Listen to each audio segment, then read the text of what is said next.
la grande question, c'est de savoir si l'enquête de Mueller va aboutir avec un rapport qui sera suffisamment terrible pour le président pour que le Congrès puisse passer à l'étape d'après, qui est ce fameux impeachment, cette mise en accusation, plus éventuelle destitution du président. Donc ça, et ce serait le moment où cette procédure juridique à laquelle on assiste basculerait dans une procédure politique. Ce serait l'heure de vérité, le moment où chacun serait obligé de jouer carte sur table, de dire voilà, les républicains notamment. Parce que la procédure d'impeachment se fait en deux étapes. D'une part, la Chambre des représentants, qui est aujourd'hui à majorité démocrate, vote à majorité simple ce qu'on appelle l'impeachment proprement dit, c'est-à-dire la mise en accusation du président.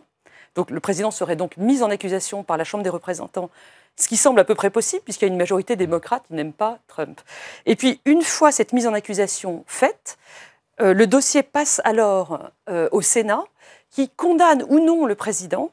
Et cette condamnation par le Sénat, elle doit se faire à la majorité des 2/3.